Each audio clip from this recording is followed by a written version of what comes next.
negara lain, kalian keluar dari kampus jadilah pengusaha, jangan jadi pekerja.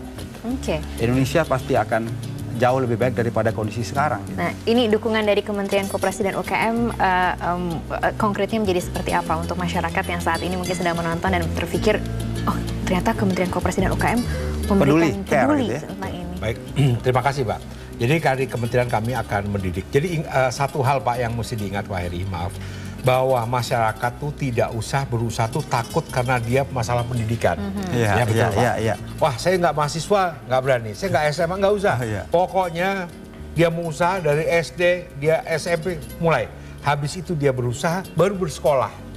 Jangan bersekolah dulu berusaha. Jadi bolak-balik saja boleh. Dia selesai sekolah sambil usaha, tapi dia belum usaha dulu. Jadi intinya jangan nunggu ijazah baru nyari duit gitu ya? Jangan. Pokoknya kita dimulai itu Pak. Nah, kita memberikan pelatihan, ajukan saja ke kami. Kami akan memberikan kelas maksimal satu kelas itu 30-40 orang.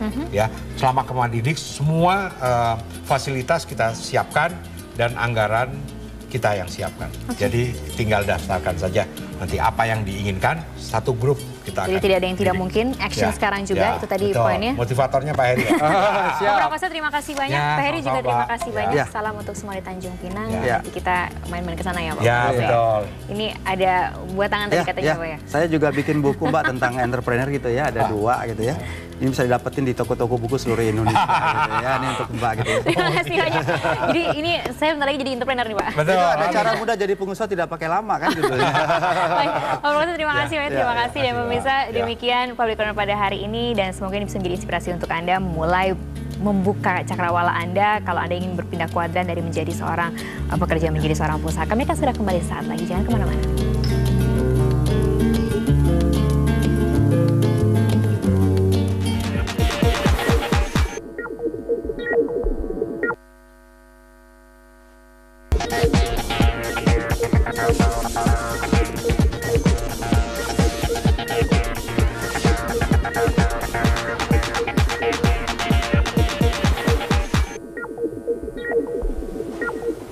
Selamat sore pemirsa, Anda menyaksikan segmen Public Corner. Kali ini bersama saya Isyana Bagus Oka.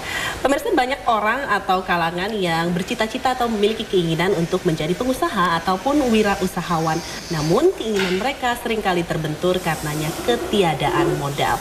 Nah, sore hari ini kita akan membahas tema yang sangat menarik, yakni cara mudah untuk mendapatkan modal bagi usaha kecil menengah atau UKM. Di sore hari ini telah hadir 2 narasumber kami di Studio Metro TV, yakni Bapak Prakoso Budi Susetyo, SEMM, Deputi Bidang Pengembangan SDM, Kementerian Koperasi dan Usaha Kecil Menengah. Selamat sore Pak Koko. Selamat sore. Dan sudah ada juga Pak Zulkarnaini ya Pak ya, seorang wirausahawan yang sekaligus juga pelopor keagenan sistem reservasi travel online. Selamat sore Pak Zulkarnaini. Dan bagi Anda pemirsa juga dapat bergabung bersama kami di telepon interaktif di nomor telepon 021 58 3022. Saya akan ke Pak Koko dulu. Pak Koko, sebenarnya untuk manajemen permodalan yang baik itu seperti apa sih Pak bagi seseorang yang ingin memulai usaha? Jadi begini, kalau manajemen keuangan yang terbaik adalah dia harus disiplin. Ya. Karena beda ya, wirausaha pemula itu yang biasanya orang berusaha pemula itu beda dengan yang sudah jalan. Kalau pemula dia selalu tidak disiplin biasanya. Dia tercampur antara uang dari perusahaan itu sama dengan kebutuhan konsumsinya sehari-hari. Jadi neracanya harus dibedakan terlebih dahulu ya Pak ya? Kalau uang sehari-hari dia harus jelas. Dan dia harus jangan lupa bahwa dia bekerja dan dia dapat, harus ditulis bahwa dia ada berapa bagian dia. Jadi dia harus berangan-angan bahwa dia digaji seandainya 1 juta, jadi dia harus ambil 1 juta. Disiplin. Pertama disiplin kalau dalam usaha pemula. Karena kalau dia sudah tercampur itu biasanya tidak akan baik ke depannya. Kenapa? Dia harus menyisihkan investasi yang akan dilakukan dan dia harus juga memberikan berapa gaji yang diberikan kepada nasabah para bawahannya, stafnya atau buruhnya yang dia. Jadi harus betul-betul disiplin. Berapa harus beli bahan baku, di berapa harus penggajian, termasuk dirinya sendiri. Nah, biasanya pengusaha tidak memikirkan berapa yang dia peroleh karena dia anggap bahwa dia adalah bagian dari itu. Salah, harus dipisahkan. Jadi kita harus menggaji diri kita sendiri kalau kita ingin memulai usaha ya Pak ya? Karena nanti kelihatan untung ruginya. Ya, gitu biasanya.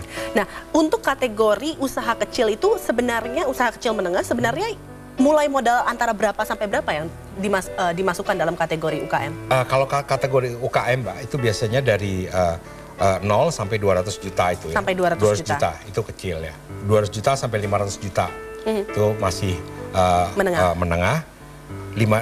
Itu baru mikro, terus kecil, terus dari 500 sampai 5 miliar itu menengah. 500 sampai 5 miliar itu masuknya menengah ya Pak ya? Baru ke atas. Pak Zulkarnaini sendiri adalah seorang wirausahawan yang juga pelopor keagenan sistem travel online ya Pak ya? Itu waktu itu mulanya bisa diceritakan bagaimana awal mulanya Pak? Mulanya saya berhenti bekerja dulu, saya seorang karyawan, kerjanya dulu di bank, berhenti kerja buka travel agent. Tabungannya nggak banyak, lebih kurang 8 juta. 8 juta itu saya coba cari tempat itu nggak cukup buat nyewa tempat gitu. Jadi tempat yang saya gunakan pertama adalah rumah mertua. Jadi izin ke mertua, rumah mertua pun bukan tempat yang strategis, tapi ada dalam gang gitu. Di sana saya memulai gitu. Nah sisanya yang saya alokasikan dana adalah 8 juta itu buat peralatan komputer, printer, meja. Sisanya adalah untuk budget iklan. Karena di memulai usaha paling penting adalah marketingnya. Gitu. Saya iklan, kebetulan saya bukanya di Bogor, dulu ada media radio, ada koran lokal, sudah saya maksimalkan budget saya di sana gitu untuk iklan. Dan setelah itu mulai masuklah pemasukan. Betul, betul. Karena kalau kita pemula tanpa ada marketing, produk sebagus apapun ya usahanya nggak bakalan jalan karena nggak ada transaksi gitu. Tapi modal 8 juta rupiah ini cukup ya Pak ya? Sebenarnya nggak cukup Bu. Artinya dengan iklan tadi itu modal pas-pasan memulai gitu. Nah yang saya alami adalah ketika orang membeli tiket, dulu ya kita jualan tiket, orang beli tiket, kita bingung, aduh ini modal belinya nggak ada, ya aduh minjam ke tetangga gitu. Minjam ke tetangga, nanti sudah dijual tiketnya, dapat uang, baru dikembalikan uang ke tetangga gitu. Itu yang saya lakukan sampai ada yang membawa saya untuk naik satu level ke atas gitu. Tapi memulai saya di sana gitu. Nah, untuk memulainya itu kan Anda kan sebelumnya adalah seorang karyawan yang biasa mendapatkan gaji tetap. Kira-kira apa yang kemudian mendorong Anda untuk oke, saya berhenti kerja dan kemudian memulai sebuah bisnis meskipun itu sebenarnya agak gambling juga ya Pak ya? Sewaktu saya berhenti bekerja, saya dulu kerja di bank. Di bank, keluarga saya sudah senang. Wah, kerjanya di bank, dapat asuransi gitu kan. Saya bilang ke mereka, saya mau berhenti nih kerja. Nggak ada yang setuju. Karena apalagi ke istri kan. Wah, nanti gimana kalau anak sakit? Kalau di bank kan ada asuransi gitu kan. Gimana kalau anak sakit? Tapi yang saya pikirkan adalah, kalau saya bekerja, nasib saya tidak akan berubah selamanya. Itu yang saya pikirkan. Dan sangat yang di hati saya adalah waktu ngumpul di keluarga besar. Biasanya yang saya rasakan kalau kita kesananya pakai motor itu nggak terlalu dihargai oleh lingkungan keluarganya. Tapi saya lihat ada keluarga saya yang kesananya pakai mobil, wah itu lebih didekati sama tuan rumah. Itu menjadi motivasi saya. Saya harus kaya, saya harus punya uang banyak, mungkin mereka akan menghargai saya. Gitu. Salah satu yang harus saya lakukan adalah saya harus buka usaha gitu. Baik, kira-kira nanti apa yang dilakukan caranya dengan modal 8 juta rupiah kemudian bisa menjadi sukses? Kita harus jeda sejenak dulu, pemirsa jangan kemana-mana, perbincangan menarik ini segera kami lanjutkan usai jeda pariwara berikut ini. Tetaplah bersama kami.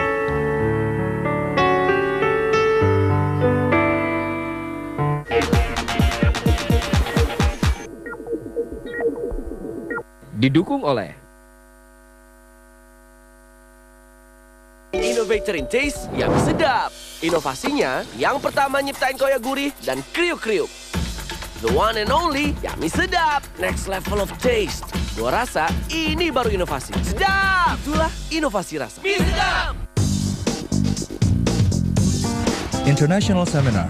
How much is your brand worth? Pullman Hotel Jakarta, September 17th, 9 to 12 a.m. Main speakers. The panelists. Host Zelda Safitri. Get the tickets now. Know your brand value, grow your brand assets here.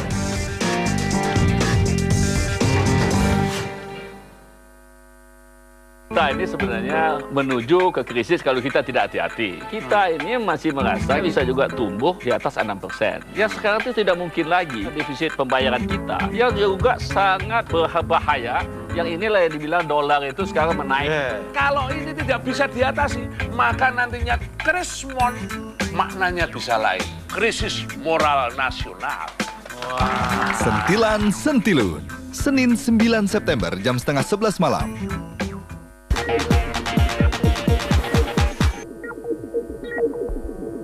Didukung oleh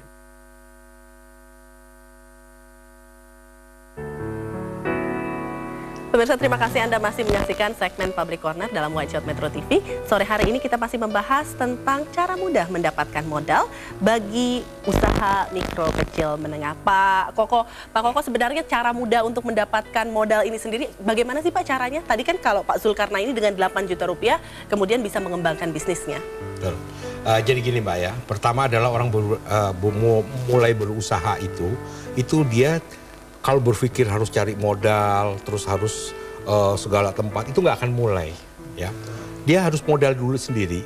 Nah, setelah dia berjalan baru, karena apa? Orang biasanya baru mulai usaha tuh dia tidak visible usaha dia dan tidak bankable. Jadi dia ke bank pasti ditolak. Ya. Terus kalau dia pinjam kiri kanan masih, keluarga pun tidak menyetujuinya. Oleh sebab itu modal dulu, kemauan dia dulu mulai. Nah, setelah dia udah berjalan seperti Bapak ini, awalnya kan bisa lagi menggunakan fasilitas perbankan. KUR ada, ya, LPDB ada, perbankan lainnya juga ada ya. Itu bisa digunakan. Sekarang kalau KUR saja itu kan tahun 2012 saja itu sudah mencapai 34 triliun dari pemerintah dikucurkan. Sedangkan 2013 ini ditargetkan 36 triliun ya. Sampai hari ini sudah hampir 25 triliun terserap. Nah, itu yang bisa digunakan oleh mikro, retail maupun usaha lainnya. Nah, tapi awalnya yang kami harus tekankan di sini adalah awalnya yang berat. Betul kan, Mbak? Ya, betul. Kalau kita lihat Pak Zul ini aneh, Mbak. Beliau ini lulusan dokter hewan. Gitu. Oh, dokter masuk hewan di ya, bank, Pak ya? Akhirnya masuk ke travel. Tandanya apa? Kita sekolah tinggi itu merubah pola cara pikir, betul. Itu yang paling penting. Nah, yang kedua adalah beliau ini merubah mindset dari keluarga maupun beliau sendiri. Bahwa kalau mau kaya, ya usaha gitu ya. Kalau jadi pegawai, nggak gaya, cuma pegawai terus, naik motor. Betul. Tapi kalau kita usaha, sekarang beliau udah omsetnya bukan main. Kalau nanti beliau sampaikan omsetnya, pingsan kita, Bu. Berapa Pak omsetnya, Pak? Tadi sudah sempat dikatakan pada saat tidak pariwara. Alhamdulillah, artinya support, karena yang kita kembangkan adalah, karena gini, waktu saya memulai usaha, saya rasakan susah sekali Pak. Buka travel agent ini, saya kerjasama nggak ada orang yang mau gitu kan. Nah, akhirnya kita ciptakan sistem. Sekarang orang di seluruh Indonesia lebih kurang itu sekarang Pak ada 10.000 lebih Pak. Itu menggunakan sistem kami Pak. Nah, dengan 10.000 agent itu lebih kurang sekarang sampai 30M satu bulan. 30M satu bulan dengan keuntungan yang tentu saja cukup besar ya Pak ya? Ya, alhamdulillah cukup buat mensupport agennya cukup. Ya, untuk beli mobil sekarang ya Pak ya? Untuk ya pastinya gitu. Karena gini, yang mungkin banyak orang memulai tadi takut, aduh saya nggak punya modal. Sebenarnya yang paling penting modal kemauan. Kalau dia mau, kita sungguh-sungguh, nanti akan ada orang yang melihat, kamu butuh orang yang nawarin gitu. Tapi kalau kita memulai nyari modal dulu, orang nggak mau. Kamu siapa? Apa yang udah kamu lakukan gitu. Seperti yang disampaikan Pak Kloso tadi gitu. Nah, Bapak kan memulai usaha tahun 2007 dengan modal 8 juta rupiah. Kemudian butuh waktu berapa lama Pak untuk mengembangkan bisnis hingga omset seperti sekarang? Kalau waktunya ya berarti lebih kurang 5 tahunan sampai sekarang 5 tahun lebih ya. Tapi pertama memang sangat berat. Artinya memulai dengan modal 8 juta, udah investasi beli komputer, beli meja, itu bayar iklan, udah beli kan habisnya nggak punya modal gitu. Tapi satu adalah modal saya ada yang melihat, namanya, saya terima kasih sekali sama beliau, namanya Bapak Dr. Supriyantoro. Beliau yang mengajak saya, yang membina saya keluar dari gang. Karena saya bukanya rumah mertua saya dalam gang, nggak lewat mobil, motor didorong pelan-pelan gitu. Tapi mereka lihat ini konsepnya berbeda dengan orang lain. Akhirnya diajak kerjasama, akhirnya dibawa ke Gatot Subroto, mereka bantu modal gitu. Nah, modal pertama waktu diajak sama beliau itu dikasih modal 40 juta gitu. Dan dari situ yang modal apa yang saya gunakan adalah dana itu untuk marketing. Salah satunya adalah iklan. Karena bagi pemula pastikan adalah marketing. Karena kalau tidak marketing, Anda tidak iklan, itu sangat berat Anda untuk bisa maju gitu. Baik, sudah ada Bapak Puryanto dari Padang yang ingin bergabung bersama kita. Pak Puryanto, selamat sore. Ini saya dari Padang. Iya, silakan Pak Puryanto, ingin bertanya pada siapa? Para narasumbernya, Pak. Silakan Pak Puryanto. Pak, ini Pak, saya dulu kan bekerja di perusahaan swasta, udah malang melintang di perusahaan. Setelah 11 tahun kok jalan di tempat, jadi saya buka wira swasta kan. Buka wira swasta di bidang buah Pak di Sumatera Barat ini. Jadi begini Pak, setelah 5 tahun memang ada pasang surutnya karena pengaruh cuaca. Tetapi ini Pak, saya ada prospek usaha lain ya kan. yang tidak tergantung cuaca sih, kan itu. Karena di daerah saya kebetulan di daerah Pasaman itu cuaca dingin, kan itu. Nah, dengan saya cuma minta pendapat sama Bapak, sih, bagaimana kira-kira Pak, dengan saya ada untung tapi kok jalan di tempat aja, kan itu. Itu saya jadi pertanyaannya Pak? Tapi belum pegawai ya Pak ya, masih tenaga honorer. Jadi maksud saya, apakah saya usaha lain itu nanti di bidang kelapa ya Pak ya, kelapa, usaha kelapa, apakah kita sisihkan dari keuntungan buah yang ini atau kita memberanikan diri minjem di bank, kan itu? Oke, baik. Mau ingin solusi kira-kira untuk penyemangat saya apa Pak? Takut saya nanti minjem di bank. Baik. Ini usahanya nggak jalan ini. Lagi macet. Usahanya apa Pak? Baik, kami sudah dapat poinnya Pak. Jadi intinya adalah Bapak ingin berubah usaha dari buah, kemudian berubah ke usaha lain. Apakah akan mengambil dari keuntungan usaha sebelumnya atau minjam dari bank? Kami harus jawab pertanyaan Bapak usai jeda pariwara. Pemirsa jangan kemana-mana, tetaplah bersama kami. Segmen Public Corner di White Shot Metro TV segera kembali untuk Anda.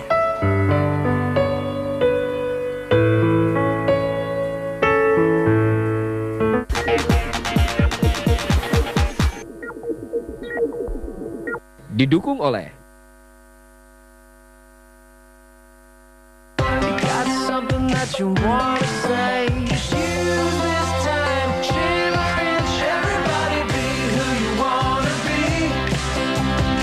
puas jadi diri sendiri dengan gadget keren Smart Friend. Minum Pasak Bumi, buat ketok. Minum energi drink rasa anggur, buat magic. Kalau minum Hemaviton Cereng Pasak Bumi rasa anggur, bisa buka bengkel ketok magic. Kamu nggak akan tahu kalau nggak nyoba. Hemaviton Cereng Pasak Bumi. Film dokumenter itu mengembangkan apa yang ada tanpa meninggalkan realita yang ada. Dokumenter itu punya ajang, itu yang membuat minat semakin tinggi. Kemungkinan mencetak calon profesional itu terbuka lebar di Eagle Award.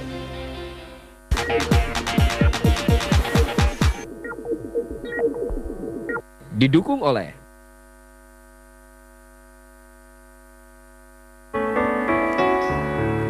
Pemirsa, terima kasih Anda masih bersama kami di segmen Public Corner Metro TV. Dan tadi sebelum jeda pariwara sudah ada pertanyaan dari Pak Murianto yang bertanya apakah Pak Murianto ini sebelumnya memiliki sebuah bisnis, namun keuntungannya akan dibuat usaha lain atau sebaiknya dia meminjam ke bank saja. Mungkin Pak Koko punya saran. Pak, terima kasih Pak Mur.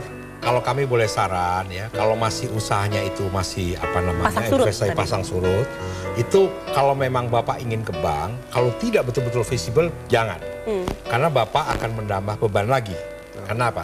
Karena Bapak kalau kami lihat dari pembicaraan itu usaha Bapak itu tidak terlalu konsisten jalannya, atau karena keinginan Bapak juga kurang tetap di dalam satu kurang teguh di dalam satu bisnis ya. Pak Zul ini satu, dia travel terus. Kalau saya lihat dari Bapak bilang berbisnis masalah kelapa, saya rasa kelapa itu prospeknya banyak ya. Apalagi kita lihat permintaan terus menerus ya. Apalagi kalau di Padang kelapa bukan main ya. Setiap rumah selalu membutuhkan kelapa karena buat rendang itu bukan main. Apalagi sekarang sudah makanan terlezat di dunia adalah rendang. Oleh sebab itu saya rasa jangan bergerak ke bidang lain dulu, tekuni itu dulu. Tekuni itu dulu, baru kalau mau ekspansi silahkan. Tapi harus diingat bahwa setiap seseorang mau ekspansi, dilihat dari modalnya berapa. Maksimal 10% dulu dari modalnya dia yang punya. Investasi yang ditanamkan untuk ke yang lain. Karena nanti kalau udah banyak, nanti menyedot yang core bisnisnya dia bisa rusak, sayang ya. Karena selama ini sudah dijalankan dengan baik, paling nggak pemasaran dia udah punya banyak, klien-klien juga udah banyak, udah jelas gitu ya usaha itu. Daripada nanti berpindah-pindah, karena seseorang usahanya yang maju itu harus di satu konsentrasi satu dulu, baru dia berpindah ke tempat yang lain. Bidang dulu. Pak Zulkarnain mungkin ada saran bagi Pak Murianto? Ya, tadi yang seperti yang disampaikan, satu adalah untuk memulai usaha tentunya harus fokus. Tanpa fokus ya mungkin agak susah untuk mencapai benar-benar usaha itu berhasil gitu. Artinya seperti yang saya lakukan ya, saya buka travel, saya harus utilitas di situ gitu. Artinya gimana kita pikirkan gimana cara berkembangnya, kita fokus di sana. Kalau memang sudah jalan benar-benar jalan, ya udah baru kita akan melirik bisnis yang lain gitu. Tapi kalau jalannya setengah-setengah ya nggak bisa, ngelihatnya juga harus benar-benar fokus di sana. Jadi artinya mana bisnis yang memang menguntungkan, fokus di sana dulu. gitu. Benar, kalau artinya kan kalau kita sudah dapat hasil yang maksimal di sana, ya yang lain itu anggap aja sampingan, sambilan gitu kan. Tapi jika bisnis awalnya tadi Pak Muryanto ternyata belum mendapatkan keuntungan yang cukup bagi Pak Muryanto, apakah sebaiknya sekalian saja pindah bisnisnya? Tapi dengan catatan tetap fokus ya Pak? Ya, artinya pertama harus fokus di bisnis apa yang dia, artinya sebenarnya semua bisnis itu sangat prospek. Artinya bisnis apa yang dia tekuni, prospek di fokus di sana, besarkan itu dulu gitu. Setelah benar-benar berhasil sukses, artinya sukses itu dia diam aja, uang ngalir, nah itu udah sukses, baru boleh dia tinggalkan nyari yang lain. Tapi kalau tanpa dia berhenti, bisnisnya nggak jalan, ya dia belum bisa ninggalkan gitu. Dia tetap harus fokus di sana. Nah, Pak Koko, banyak orang yang memulai usaha mungkin dengan modal sendiri seperti Pak Zulkarnaini, tapi kemudian nantinya ingin mengembangkan tapi belum menemukan orang yang bersedia untuk meminjamkan uang seperti Pak Zulkarnaini. Tapi mereka biasanya memiliki ketakutan tersendiri untuk meminjam uang ke bank karena bunga yang besar. Itu tanggapan Bapak bagaimana? Demikian. Terima kasih Mbak ya. Gini, Pak Zul ini ada dua hal yang harus kita pelajari. Satu adalah dia nggak perlu modal awalnya. Kedua, dia tidak memerlukan tempat. Tandanya apa? Tempat itu tidak jadi segala-galanya modal sama usaha. Ya, kalau dia sudah jalan, biasanya gini, kayak Pak Zul ini mungkin nggak bank ya. Dia sampai sekarang nggak mau dia bank. Nah, seandainya dia ingin mengekspansi usahanya bisa saja di bank ya. Tapi dia harus hitung dengan cermat. Karena kalau tidak, dia bisa hancur sama sekali. Karena bunga di bank sekarang kalau kita pakai mikro 0,95 ya kalau KUR. Kalau pakai retail 0,57% per bulannya. Itu harus dihitung dengan cermat. Kalau dia tidak biasa dengan perbankan, itu bisa semuanya modalnya bisa masuk. Tapi kami juga menyarankan kalau ingin berkembang lagi, selain Pak Zul nih bisa menggunakan perbankan lebih baik. Karena dia akan didampingi oleh perbankan dan kami juga bisa memberikan pendampingan. Tapi pada prinsipnya satu hal yang saya banyak belajar dari Pak Zul adalah bahwa pertama adalah pemasaran. Apapun tempatnya, apapun modal awalnya, pemasaran adalah paling penting. Begitu Pak ya? Betul Pak. Jadi saya rasa untuk Pak Mur, mungkin pelajaran ini yang perlu diambil ya. Pak Zul banyak memberikan pelajaran sama kita. Dia harus fokus sungguh-sungguh. Dan biasanya Mbak, kalau seseorang mau berusaha harus tangan kotor, ya, harus turun sendiri dan konsentrasi, nggak boleh bercabang-cabang. Jadi nggak boleh ya Pak ya, misalnya kita masih kerja karyawan, kemudian memiliki usaha lain sampingan, jadi kurang fokus sepertinya Kurang fokus, biasanya begitu. Karena gini Mbak, kalau suatu usaha itu udah mulai maju, kalau kita percayakan seseorang yang tanggung-tanggung, itu akan habis. Nah, kita nggak tahu lagi di mana kemajuannya. Semua pekerjaan, mau usaha atau bekerja harus fokus. Kalau dia tidak fokus, rusak dia punya usahanya. Pasti saya rasa Pak Mur hanya kurang konsentrasi saja. Bukan berarti gagal, belum. Hanya belum gitu kan Pak ya? Betul. Ya. Baik, Pak Koko, singkat saja harapan kedepannya bagi dunia usaha di Indonesia, terutama di sektor usaha kecil, usaha mikro kecil menengah. Kami mengharapkan pada pada tahun 2013 bahwa wirausaha kita sudah bisa mencapai 2%. Ya, itu adalah standar dari kemakmuran suatu negara. Karena saya sudah jalan ke seluruh Indonesia, itu rata-rata hampir 100.000 orang per daerah yang dicanangkan oleh para gubernur. Oleh sebab itu saya rasa saya optimis bahwa tahun ini bisa tercapai 2%. Insya Allah, apalagi dengan adanya Pak Zul yang lain, ya, saya rasa sudah omsetnya 30 miliar sebulan, ngeri kita lihatnya. Jadi udah nggak usaha kecil menengah lagi nih Pak ya. Nah, jadi saya itu memberikan harapan kepada seluruh bangsa Indonesia, apalagi para pemuda, bahwa lihatlah ya, seseorang yang selesai sekolah, mereka dapat sekolahnya, jurusannya pun berbeda, tapi yang penting adalah pola pikirnya sudah berubah. Yang penting disiplin dan bekerja keras ya Pak ya. Daripada wirawiri, lebih baik wirausaha. Terima kasih banyak Pak Koko, terima kasih banyak Pak Zul atas kehadirannya di studio kami pada sore hari ini. Dan pemirsa, demikian perbincangan kami dalam segmen Public Corner di Watch Out Metro TV. Saya Isyana Bagus Oka undur diri, namun jangan kemana-mana karena saat lagi Watch Out segera kembali untuk Anda.